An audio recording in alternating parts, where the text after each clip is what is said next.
آج جو کہانی آپ کو سنا رہا ہوں اس کا عنوان ہے پھوار۔ یہ کہانی 1997 میں دہلی سے نکلنے والے اردو میگزین شمع میں کے جنوری کے ایشو میں شائع ہوئی تھی۔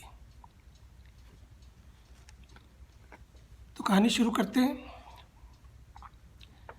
پھوار۔ یہاں کا موسم بھی کسی معشوق کی طرح گھڑی گھڑی بدلتا رہتا ہے۔ کرم پر آ جائے تو گھٹائیں امٹ پڑتی ہیں، ناراض ہو تو آندھیاں چلنے لگتی ہیں، اور غضب پر آمادہ ہو تو جلا کر راکھ کر ڈالے۔ ہم کیونکہ عشق کے بارے ہیں اس لیے ہمیں اس کی ہر ادا راس آتی ہے۔ دراصل عشق نام ہے جستجو کا، کچھ پا لینے کا، جس کے لیے انسان مارا مارا پھرتا ہے۔ کچھ مل جائے تو دل سرور سے بھر جاتا ہے، ورنہ درد سے گھٹنے لگتا ہے۔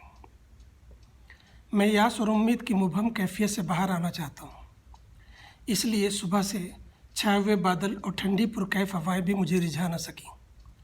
اپنے دفتر پہنچتے ہی میں نے کھڑکی میں پڑی جھلملیاں سمیٹ دیں۔ باہر مدھم روشنی تھی کیونکہ بادلوں نے سورج کو اپنے دبیس پلو میں چھپا لیا تھا۔ سامنے باغ میں لگے پام اور جنگل جلیبی کے درخت ہوا کی لہروں پہ جھوم رہے تھے۔ اس خوبصورت ماحول نے مجھ کو کچھ پرسکون تو کیا، لیکن میری بے کیفی کو مٹا نہ سکا۔ میری اس الجھن کی وجہ مروا ہے۔ تقریباً 2 ہفتے سے نہ تو وہ مجھ سے ملی اور نہ ہی مجھ سے فون پر بات کی، حالانکہ مجھے معلوم ہے کہ وہ روز آفس آتی ہے۔ میرے لیے اس کے شعبے تک جانا کچھ ایسا مشکل نہیں، لیکن میں جانتا ہوں کہ مروا کو کچھ خاص مجھ سے لگاؤ نہیں ہے، اور بلا وجہ چپکنے والی شخصیت کی حیثیت سے میں خود کو نہیں جاننا چاہتا۔ اس لیے دل کے اکسانے کے باوجود میں خود پر قابو رکھنا چاہتا ہوں، لیکن دل ہے کہ کم وقت مانتا ہی نہیں، اور اس کشمکش نے مجھے بے حال کر رکھا ہے۔ دراصل مروا ہے ہی کچھ ایسی، بس دیکھو تو دیکھتے ہی رہ جاؤ، جیسے کلوپترا اپنے جدید لباس میں میرے سامنے آ کے کھڑی ہو گئی ہو۔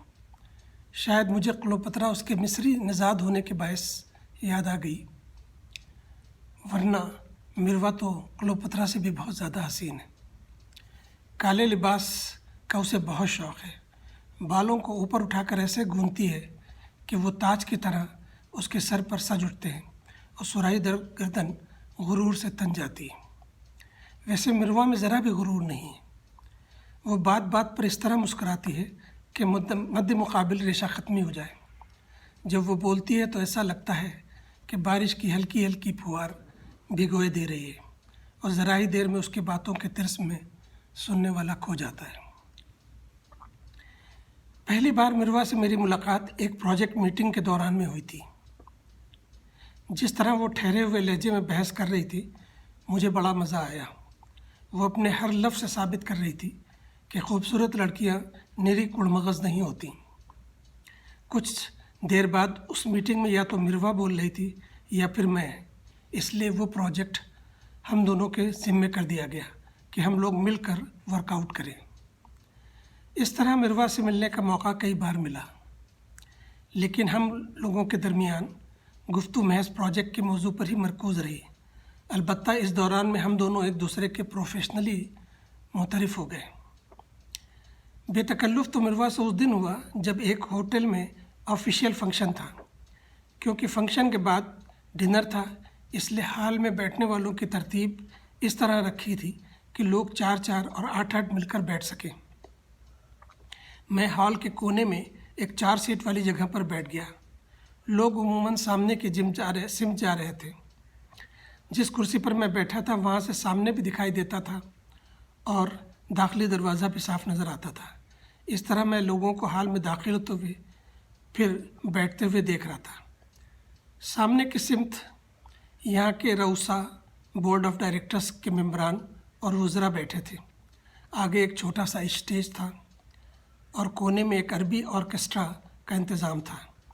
میں ہال کا جائزہ لے رہا تھا کہ مجھے مروا داخل ہوتی دکھائی دی۔ آج خلاف معمول وہ سفید لباس میں تھی۔ اس کے لمبے سنہرے کچھ کالے رنگ کے آمیزش لیے ہوئے بال عموماً پورے کھلے ہوئے ہوتے تھے، آج اس نے اس طرح انہیں بنایا تھا کہ وہ عجب بے ترتیب سی ترتیب میں دکھائی دے رہے تھے، جیسے وہ نہا کر یوں ہی اٹھ کر چلی آئی ہو، یا تیز ہوا کے جھونکے نے ان کو بکھرا دیا ہو اور پھر اس نے انہیں اسی بے پرواہی سے سمیٹ لیا ہو۔ اس نے حال میں داخل ہوتے ہی ٹھٹک کر چاروں طرف دیکھا، پھر اس طرف بڑھنے لگی جس طرف میں بیٹھا تھا۔ مجھے ایسا محسوس ہوا کہ دور کہکشاؤں سے بھٹک کر کوئی پری میری جانب فضا میں تیرتی چلی آ رہی ہے۔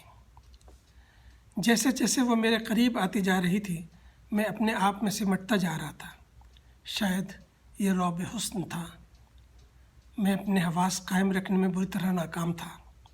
بالکل میرے قریب آ کر اس نے پوچھا، کیا آپ کے ساتھ کچھ اور لوگ بیٹھے ہیں؟ نہیں، تم بیٹھو۔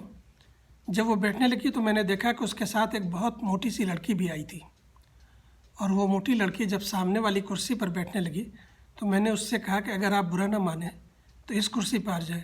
میں نے اپنے بائیں ہاتھ کی کرسی کی طرف اشارہ کرتے ہوئے کہا۔ اس نے پوچھا، کیا کوئی اور آئے گا؟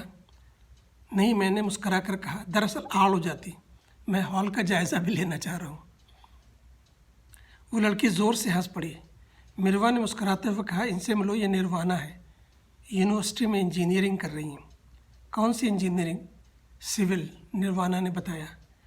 چلو اچھا ہے، تم اپنی پسند کا گھر بنا لینا، ورنہ تمہاری ناپ کا تو کوئی اور نہیں بنا پائے گا۔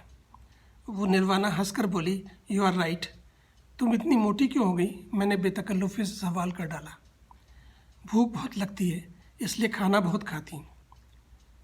کیلوریز کو خرچ نہیں کرتی، بس جمع ہوتی جا رہی ہیں، اس نے جلدی جلدی بتایا۔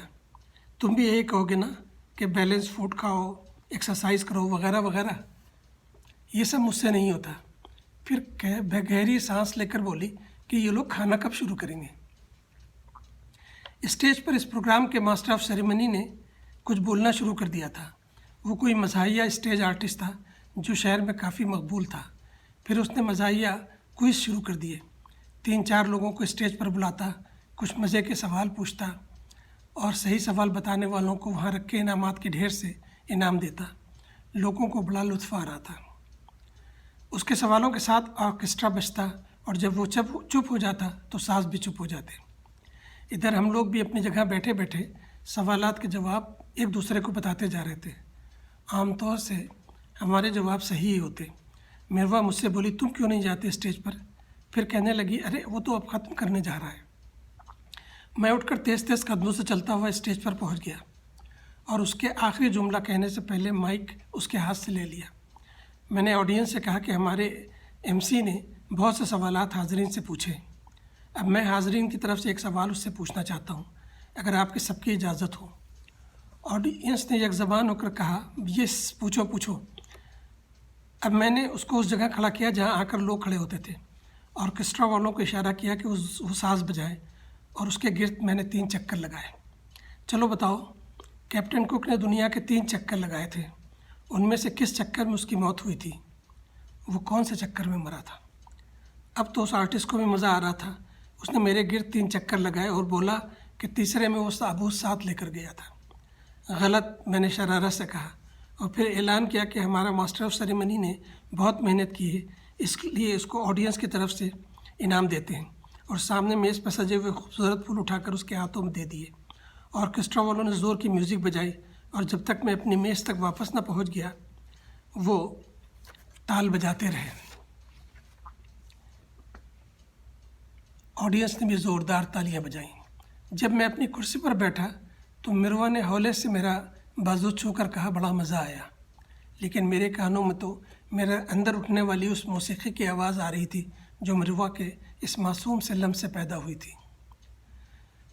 اس دن کے بعد سے اکثر ہم لوگ ایک دوسرے سے مذاق بھی کر لیتے تھے اور گفتگو سے وہ بھاری پن دور ہو گیا تھا، ہلکی پھلکی معصوم باتیں جن کو سن کر ہی فرحت محسوس ہوتی تھی۔ اس لیے جب اتنے دنوں سے مروا نے کوئی بات نہیں کی تو میرے اندر کچھ ٹوٹ پھوٹ گیا۔ دل تھا کہ جیسے تہہ میں بیٹھا جا رہا تھا۔ اپنی تمام کوششوں کے باوجود میں اپنے چہرے پر رونق نہیں پھیلا پا رہا تھا۔ اس وحشت کو دور کرنے کے لیے میں نے سوچا کہ ذرا ٹہل آؤں۔ برآمدے سے گزرتے ہی سیڑھیوں پر مجھے مروا مل گئی، وہی تر و تازہ مسکراتی ہوئی۔ کہاں تھی اتنے دنوں سے؟ میں نے ذرا غصے سے کہا۔ یہیں تھی، بہت بزی، بہت زیادہ، بہت بزی، میں نے چبا کر کہا۔ فون تو کر سکتی تھیں۔ اس نے میرے لہجے کو نظر انداز کرتے ہوئے مسکرا کر کہا، کیا تو تھا۔ کب کیا تھا؟ میری آواز میں شکست کی آمیزش تھی۔ اس نے مجھے غور سے دیکھتے ہوئے پوچھا، اچھا ابھی ملتی ہوں۔ نہیں، میں نے اپنی شکست پر قابو پا لیا تھا۔ کوئی ضرورت نہیں اپنی مشغولیت میں خلل ڈالنے کی۔ تم کو پتہ نہیں کہ میں کس در سے گزر گیا۔ اب میں نے فیصلہ کر لیا کہ تم سے کبھی نہیں ملوں گا۔ شاید ملال مجھ پر پھر حاوی ہو گیا تھا۔ یہ کہہ کر میں اپنے کمرے میں واپس آ گیا۔ تب مجھے ہوش آیا کہ آخر میں نے مروا سے یہ کیا کہہ گیا۔ میں نے یہ سب کیوں اس سے کہا؟ یہ تو میرے اپنے جذبات تھے، مروا کا ان سے کیا تعلق؟ رہ کر مجھے بڑی شرمندگی ہو رہی تھی۔